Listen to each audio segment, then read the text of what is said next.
Bonjour à tous, bienvenue dans cette vidéo dans laquelle on va voir une étude de cas client. Donc, on va voir comment j'ai pu tout simplement faire passer ma cliente de 1 clic par jour à plus de 50 actuellement, totalement grâce au SEO, à l'organique, mais également plus de 600 € de chiffre d'affaires très rapidement, alors qu'elle était à zéro avant pareil sur le canal SEO.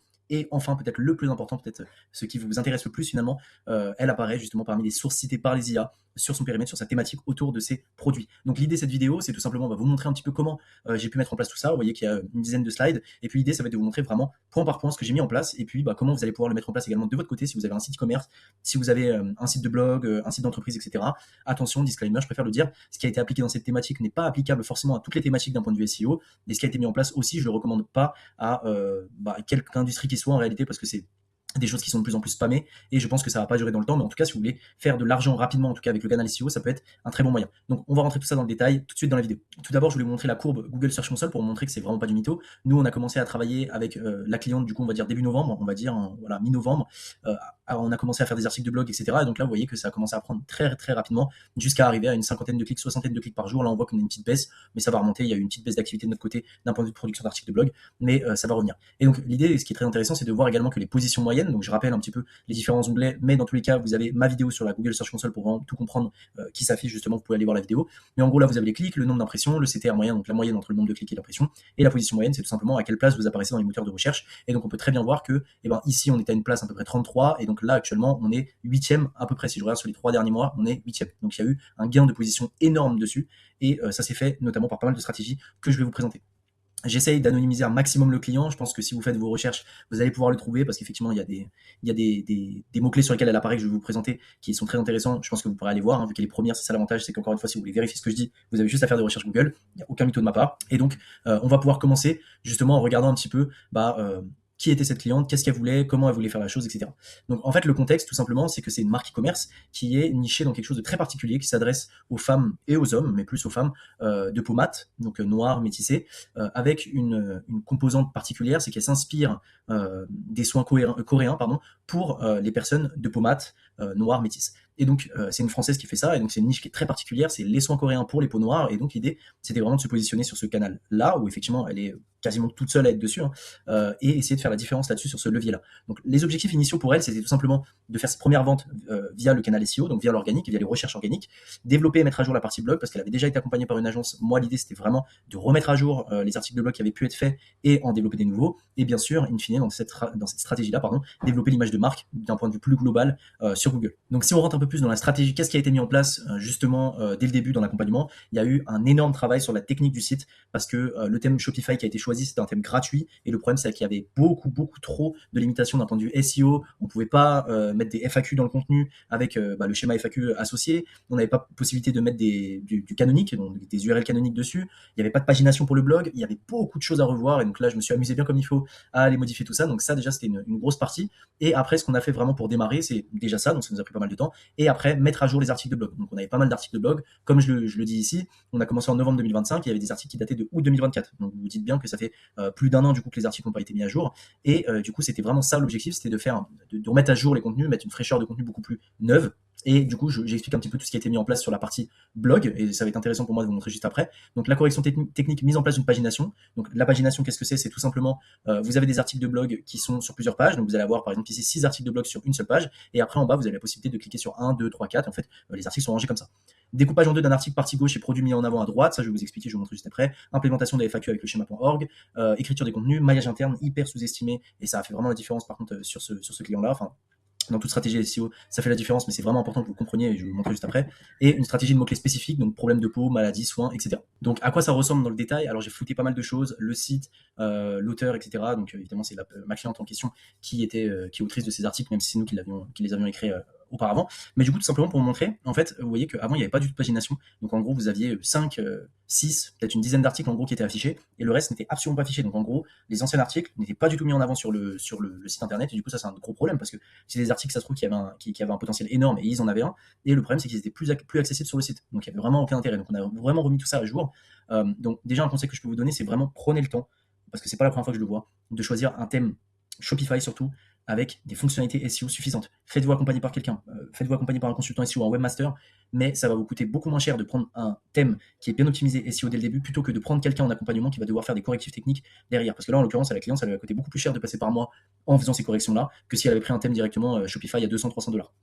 Donc c'est pour ça que je vous le dis. Et en tout cas, voilà, on a mis en place de la pagination et on a remis à jour les anciens articles de blog parce qu'ils avaient un potentiel énorme et du coup c'était l'un des premiers objectifs qu'on avait. Donc ce qui va être vraiment intéressant pour vous de comprendre, c'est de se dire qu'avant les articles de blog c'était vraiment un one page. Je vais essayer de trouver un exemple justement pour vous montrer.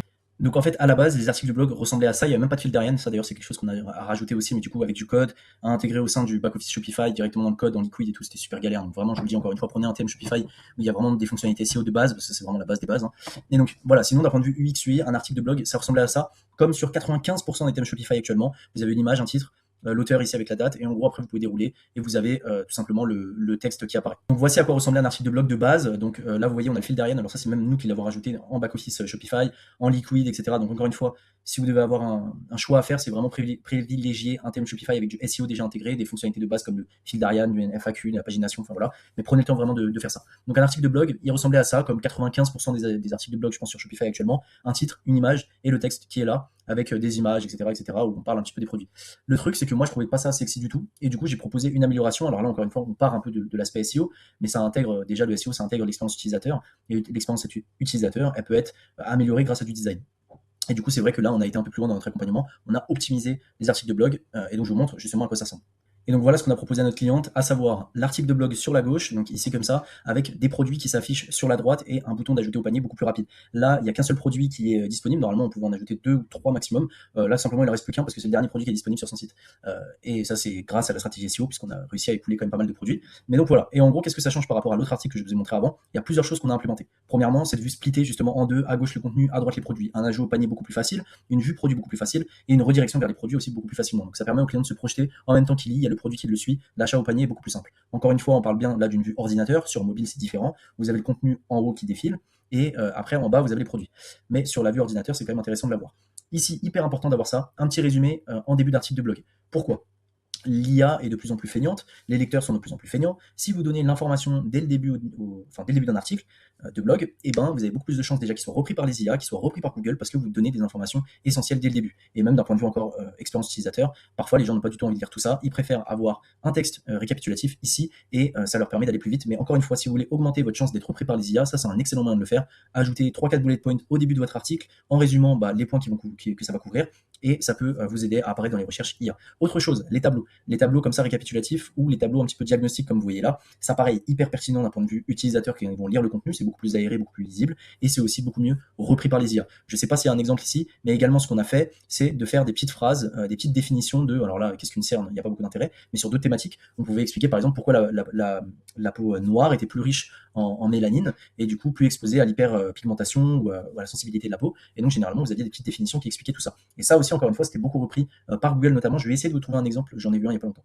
Donc là vous voyez par exemple il y a un exemple de sur l'excès de sébum peau noire, on est repris par Google justement en position 0. Donc position 0 en gros c'est votre extrait apparaît directement comme meilleure réponse à la question au mot en tout cas qui est tapé sur Google. Et donc là vous voyez que c'est bien une phrase qui est reprise dans notre contenu qui permet de synthétiser un petit peu, expliquer voilà ce que c'est en tout cas l'excès de sébum pour peau noire. Donc vous voyez que grâce à ce genre de définition, ça a quand même bien aidé. Donc si on résume ce qui a été mis en place sur les articles de blog, donc on a remis à jour les anciens articles, là on a mis en place du coup des résumés d'articles dès le début, comme ça permettait d'être mieux repris par les IA, beaucoup de mise en avant de tableaux, on n'a pas fait par exemple d'infographie, mais ça c'est repris aussi pas mal par les IA, et on a également du coup les définitions en une phrase maximum, permettant de synthétiser un petit peu le sujet qui est abordé dans l'article. Et le dernier point, du coup, c'est tout ce qui est maillage interne. Donc, en gros, on faisait des liens vers d'autres articles du site internet. Vous voyez qu'ici, là, on en a ici, vers les produits, etc., etc. Et donc, ça aussi, ça permet de donner plus de jus SEO, plus de poids aux pages, en fait, vers lesquelles vous allez faire des liens. Et l'idéal, évidemment, c'était pour nous de faire un maximum de liens vers les produits, pour qu'ils soient plus facilement mis en avant du côté de Google et qu'ils aient plus de poids d'un point de vue SEO, rien que dans le site, et faire comprendre à Google, ce qui est le plus important, finalement, c'est les produits, parce que c'est ça qui ramène le plus d'argent. Cette slide, elle reprend globalement ce que je viens de dire, le changement du XUI qui a été très fort. Il y a eu un gros impact quand même avec ce changement-là, parce que les produits sont mieux mis en avant, l'architecture de la page, c'est mieux aussi pour du moins l'ordinateur. Voilà, il y avait un ajout au panier qui était beaucoup plus rapide. Comme j'ai dit aussi, les résumés d'articles, etc., etc. En tout cas, tout ça a fait que ça a amélioré le référencement du site de ma cliente en visant les bons mots-clés, etc., etc., en faisant du maillage interne, tout ça y a contribué. Mais la chose, je dirais, qui a eu le plus d'impact, et c'est vrai que je m'attendais peut-être pas autant à avoir ce genre d'impact, c'est ce qu'on va appeler des listings autopromotionnels, où en gros, vous allez parler par exemple de la meilleure crème hydratante pour peau noire, et on va s'inclure en tant que marque première, puis vous allez mettre des concurrents derrière. L'idée, c'est ce qu'on a fait, enfin, c'est ce qu'on a fait du coup avec ma cliente sur les quelques produits qu'elle avait en e-commerce. On l'a fait sur du coup une crème hydratante, sur les sérums, on l'a fait sur le nettoyant, etc. Et c'est vrai que par exemple pour le listing autopromotionnel des crèmes hydratantes, c'est là où on a pu avoir des très très beaux résultats, notamment en termes de vente. Hein. On a fait, je vous montrerai les chiffres à la fin de toute façon, mais il y a eu des très beaux chiffres. Et je vais vous montrer en même temps comment ça se met en place d'un point de vue article de blog. Donc voici à quoi ressemble un article listing autopromotionnel. Là, l'idée de cet article, c'était viser vraiment un prompt précis, à savoir les gens qui tapent, voilà, je cherche quelle est la meilleure crème hydratante pour peau noire, et boum, en fait l'idée c'était de mettre en avant notre article et faire en sorte que ma cliente se retrouve parmi les premières positions de bord de ChatGPT, mais aussi notamment sur Google. Ça, ce serait quand même bien aussi, parce que c'est Google quand même qui amène encore le plus d'argent et de trafic. Néanmoins, vous voyez que du coup, quelle est la meilleure crème hydratante? On fait un petit texte à retenir, pareil comme d'habitude, un petit tableau simulateur, quelle crème hydratante pour vous, trouver la meilleure crème hydratante pour peau noire en 2026 ne se résume pas, et donc là, j'ai pu faire un lien, un maillage interne vers la crème hydratante de ma cliente. C'est pas mal aussi, c'est une petite technique ça, mais de mettre des encres très précises pour rediriger vers vos articles de blog. Là, vous voyez que j'ai mis meilleure crème hydratante pour peau noire, c'est pour renforcer tout simplement l'idée de dire que en fait, c'est vraiment la meilleure crème hydratante, et il y a des chances que Google le comprenne, en tout cas en termes d'ancrage. Si vous le mettez comme ça peut que aider à ce que vous remontiez plus facilement dans les moteurs de recherche, et que Google ait un meilleur contexte. Donc voilà, bref, un peu de blabla. Et donc là, voilà, en gros, classement des 7 meilleures crèmes hydratantes. Vous voyez qu'il n'y en a même que 5. J'ai pas été jusque-là dans le tableau, je sais pas pourquoi. Et donc la marque de ma cliente en première, évidemment, puis d'autres marques. J'ai fait quand même mes recherches justement pour savoir s'ils proposaient vraiment ce genre de produits. Et donc j'ai mis d'autres marques concurrentes, comme vous pouvez le voir ici. Et l'idée, c'était de mettre en avant voilà, les autres marques. Vous voyez que j'ai mis l'image produit, découvrir le produit ici, blablabla. Vraiment un texte un peu plus fourni forcément pour la marque de ma cliente. Puis derrière, je mentionne simplement les autres marques qui étaient disponibles. Et donc vous voyez que j'ai toujours autant de maillage interne à chaque fois. Puis j'ai une FAQ aussi que je ne vous ai pas montré, mais vous voyez, avec questions-réponses. Puis en bas, les produits de ma cliente. Et enfin, les autres articles de blog pour que tous les articles soient bien lus par Google. Donc voilà en gros à quoi ça ressemble un listing autopromotionnel, et c'est vraiment ça qui a fait la différence en termes de stratégie, surtout en termes de sous, et surtout aussi en termes de présence IA. Donc comme vous pouvez le voir, si je zoome un petit peu, sur meilleure crème visage peau noire, on est premier. J'ai aucun souci à le faire en direct. Meilleure crème visage peau noire. Hop, voilà, on est là. Quelle est la meilleure crème hydratante pour peau noire? Vous voyez qu'on arrive premier. Pourtant, il y a du résultat Stonso dessus, alors ça c'est très récent, mais vous voyez qu'on passe devant d'autres acteurs plutôt connus dans le milieu sur des requêtes concurrentielles comme celle-ci, où on sait qu'il y a du chiffre et les gens sont vraiment la carte bleue en main. Pareil pour meilleur sérum peau noire, je ne vais peut-être pas tous les faire, mais voilà. Meilleur nettoyant visage peau noire, franchement, je pouvais pas mieux faire. Et oui, je vous ai mis la date en plus. Je vous ai mis la date du 18 mai du coup. Je pouvais pas mieux faire en termes de SEO que pour ma cliente apparaître sur meilleur nettoyant visage peau noire, etc., pour vraiment montrer à Google que c'est les meilleurs produits. Je crois que ma mission, elle pouvait pas aller plus loin que ça. Et donc les résultats sur Google, bon, SEMrush, vous voyez qu'en termes de keywords, on a bien augmenté, le trafic aussi a bien augmenté. Et bref, vous voyez qu'on a une belle courbe. Search Console, pardon, où on voit bien le nombre de clics augmenter, le nombre d'impressions, et donc ça, vous savez que normalement vous avez fait un bon boulot. La preuve que vous attendiez absolument, les résultats SEO, GEO, donc plus GEO, vous voyez que quelle est la meilleure crème visage pour peau noire, on voit bien qu'on est mentionné ici. Alors du coup, j'ai zappé le nom de marque de ma cliente, mais bon, voilà, faudra me croire, hein, c'est bien nous qui apparaissons ici. Bon, de toute façon, voilà, j'essaie d'anonymiser un maximum, mais bon, je pense que vous pourrez trouver le site sans trop de difficulté malgré tout. Mais donc, si on résume, hein, on a bien une meilleure visibilité dans les IA, le chiffre d'affaires, je ne l'ai pas encore montré, mais une meilleure visibilité dans les IA, une meilleure visibilité sur Google, et voilà, des articles qui performent mieux, qui ramènent plus de trafic, comme on a pu le voir justement avec la courbe Google Search Console. Et donc, si on passe au revenu généré, vous voyez qu'on a 638 € générés, donc plus 92%. Donc vraiment, ma cliente ne générait aucun revenu via le canal SEO. Donc là, on a vraiment pu rajouter un petit complément de revenu à son business. Et ce qui est ouf, c'est que voilà, les crèmes de visage hydratantes, sur une période précédente, on n'avait que 55 € de vente via le SEO. Là, on a 230 €, donc on a fait plus 317%. Là, ici, il n'y a pas une grande marge, mais vraiment sur les crèmes de visage hydratantes, c'est ça qui a boosté, tout simplement, avec l'article promotionnel, autopromotionnel. C'est ça vraiment qui a fait la différence. Donc si on récapitule un petit peu, 10 articles mis à jour, 17 articles écrits, 6 pages optimisées SEO. Évidemment, il y a eu d'autres choses aussi, hein. Il y a eu de l'optimisation des fiches produits, il y a eu beaucoup du UX/UI qui ont été retravaillés sur le site, mais en tout cas, je dirais que c'est ça fondamentalement ce que je vous ai montré qui a permis d'avoir des bons résultats. Et donc de passer de 1 clic par jour à plus de 50, de 30 € à 500, j'aurais pu même mettre 600, etc. Donc c'est vraiment une superbe étude de cas qu'on a eue avec notre client, qui était évidemment super content des résultats et qui va continuer à travailler avec nous sans aucun doute. Ça, j'ai pas de doute là-dessus. Si vous voulez justement que je vous accompagne, accompagner votre entreprise vers plus de résultats, plus d'acquisition de nouveaux clients via Google, mais aussi via des les IA, donc ChatGPT, Perplexity, Gemini aussi, pourquoi pas.